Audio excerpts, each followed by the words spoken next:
it just really is a bad, nasty sin. God didn't intend for us to get out of it. God intended us to have a wonderful life. Matter of fact, He created each one of us. That's one of the things Shaggy was saying, how He created each one of us to be unique, to be special. Matter of fact, the very first people He ever created, they were one of a kind. They were the first ever made. Their names were... That's right, Adam and Eve. Adam and Eve were very special people. God put these very special people in a very special place called the Garden of Eden. You see, when He created the very beginning, He created the universe, He created the planet, He made the light, He made the moon, He made the animals, He made the trees and the water. He made. But the very last thing He made was people.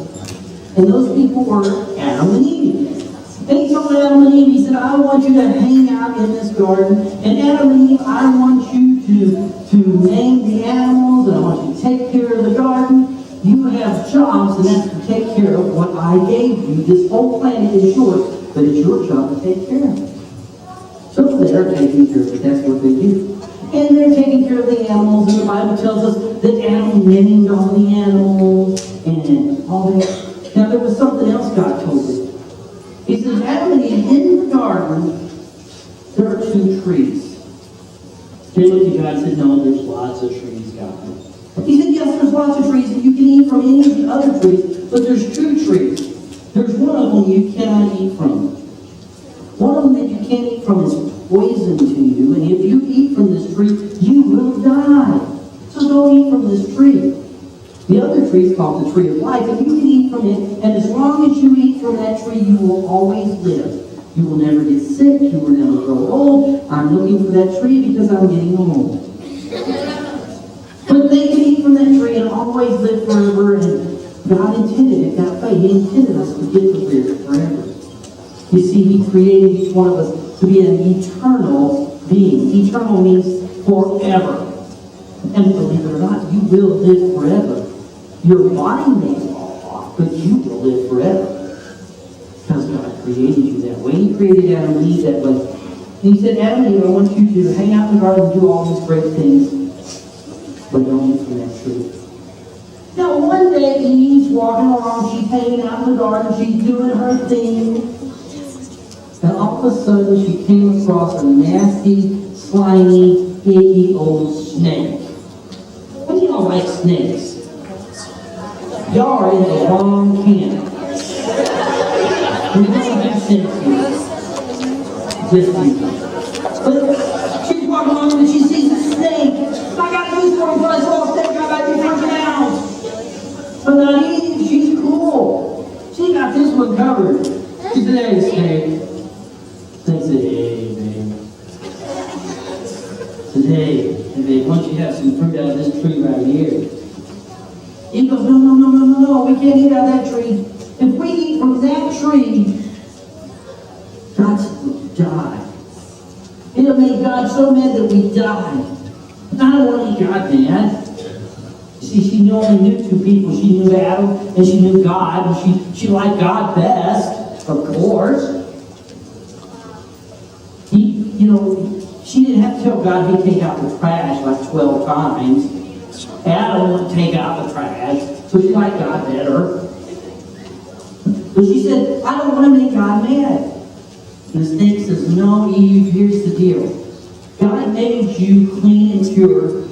He knows that you're awesome and great, but He's keeping something from you. He knows that if you eat from that tree, you'll be just like Him. And she thought about it a minute. She said, really? I can be just like God? How cool would that be? To be just like God. Remember, she only knows two people and she loves God. He's pretty cool. How many of you would like to be just like God? I mean, wouldn't that be cool?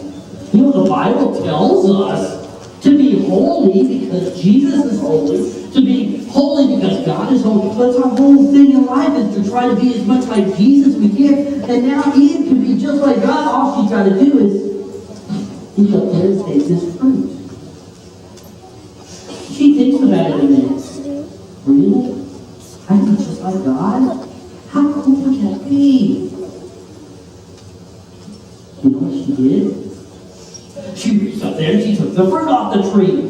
Even though God said not to do it, she let this snake talk her into it. She looked at it. Oh, it looked good. Maybe she shined it up a little bit. And then she took a big old bite of it.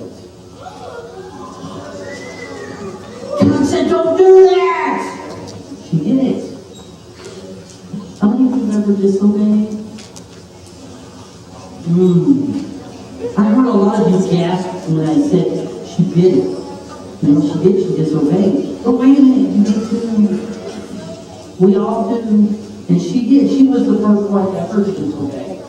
And then she took that fruit and she went to Adam and said, hey, Adam, guess what?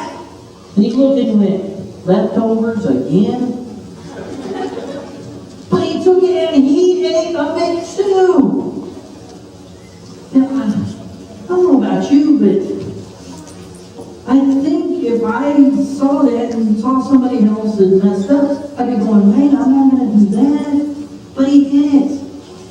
You see, God created them brand new, clean, pure. I got this bottle of water here. Does it look dirty? Yeah, it's pretty good. It's got another one that's got a little more water in it. It's not dirty either. But you know what? When we sin, we're no longer clean and pure. We're no longer what God wanted us to be. Now there's something messed up with our lives. We get all crummy and gooey and nasty and icky inside.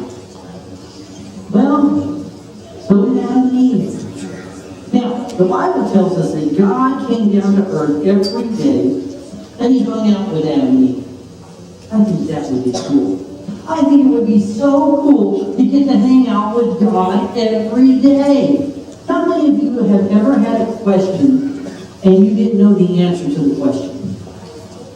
And maybe you went to your mom or dad and asked them. How many of them didn't know the answer? Yeah.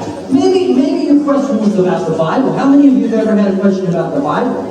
And you went to your pastor. Yeah, pastor's going to know. Preachers know everything about the Bible. How many of you went to your preacher? How many of your preacher didn't know either? You know what? I'll raise my hand. Sometimes there's questions I don't know the answers to. There's questions that I'm going to ask Jesus. When I get to heaven and get to go see God face to face, I'm going to ask him questions. There's questions I don't understand. Questions like, if I throw a cat out the window, does it become kitty litter? These are important questions, people. If you get corn oil from corn and peanut oil from peanuts, where are you getting baby oil? Questions. Are zebras white horses with black stripes or black horses with white stripes? I don't know. But she had God. God came down every day and she could ask God these questions. She could say stuff like, God, do penguins have knees? If they do, why won't they use them? She could talk to God every day. Well, God came down this day and he couldn't find Adam and Eve. The Bible says he called out Adam and Eve. He called to them. How many of you know God knows everything? God is everywhere. He's all powerful. That's what it means to be God.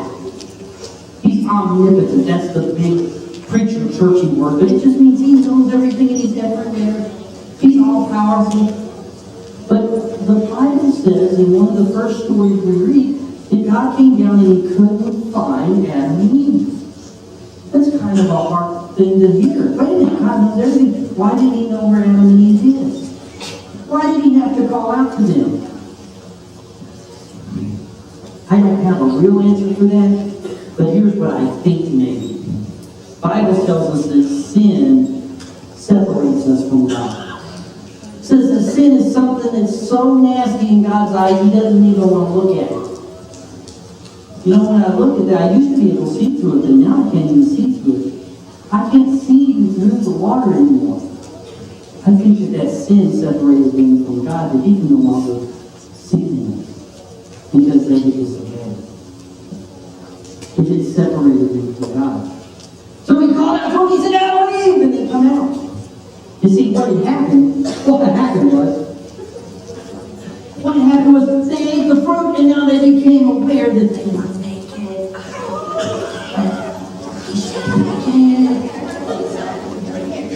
What the Bible says they realized they didn't have clothes. So they're like running all over the place trying to find Walmart.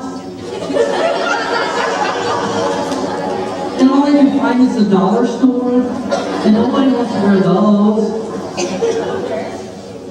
They can't find anything, so they end up finding some leaves and cover themselves with leaves. I'm hoping it's not poison ivy, but they cover themselves with leaves. So they come out and there they are, they look like bushes. Some of the leaves don't fit right. Paint hand-me-down clothes, they don't fit right. And they're standing there covered in these leaves, funny, goofy looks on their face. And God says, what are you doing? Why are you covered with leaves? What is your problem? What's the matter for you?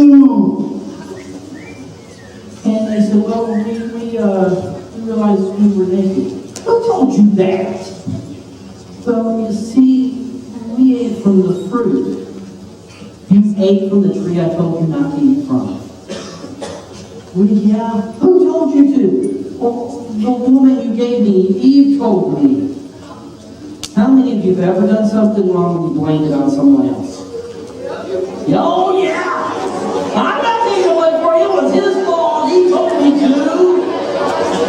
Well, if he told you, if he said jump off a bridge, would you jump off a bridge? He says, she did it. The woman, Eve, the lady, the girl, the woman, my wife, the person who gave me, it's her fault. He didn't want to take the blame. So God looks at Eve and says, Eve, what have you got to say for yourself? And she goes, wait, it's not my fault. I didn't mean to. I didn't mean to. It was the snake's fault. She didn't want to take the blame either. God looked at the snake and said, snake, what have you got to say for yourself? Then all of a sudden the snake ain't got nothing to say. He just goes,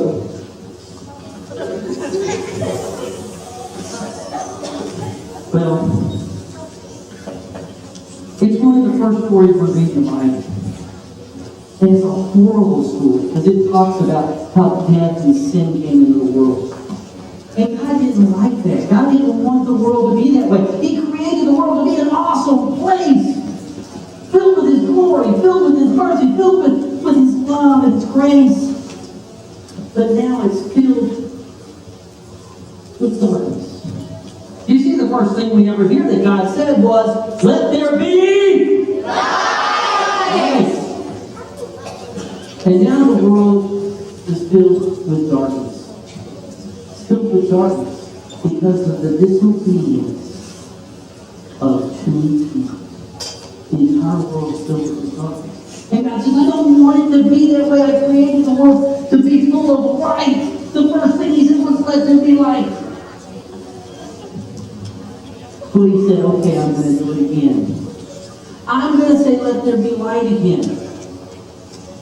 The Bible says that He sent Jesus to come to earth. And when He sent Jesus to the earth, Jesus became the light of the world. Jesus had no sin. He never messed up. He didn't let the snake talk. He made the eat from the tree. Now He was tempted. He was tempted in every way that you are tempted, that I am tempted. But He stood strong. When the devil took Him, the Bible tells us that the devil took Him to the top of this high mountain and said, throw yourself off and the angels will catch you. Jesus quoted the word of God and said, don't put the Lord God to test. Jesus had been hungry. He'd been fasting and hadn't eaten or drank in 40 days. He said, turn the rock into bread. He said, you shouldn't eat. Man doesn't live by bread alone, but every word that comes. He used the word of God to chase the devil away. He didn't fall to the temptation. So He stayed pure and He stayed clean. He wasn't a monster inside. He was perfect in every way. But the Bible says even though He was perfect, You and me are just as responsible as those people back then. We took him and we nailed him to the cross. Jesus, the person who's never done anything wrong, was now nailed to a cross. And he hung on that cross and his blood ran down that cross. And that blood was for you and for me. Your life was for you and for me. This is the coolest part. This is the best part of anything in the Bible. It says that blood was to counteract this poison. This blood was the antidote to the sin in your life. You see, when we let Jesus come into our life, and his blood fills us and covers us. When God looks, he doesn't see my sin, he doesn't see your sin. He sees us clean and pure, covered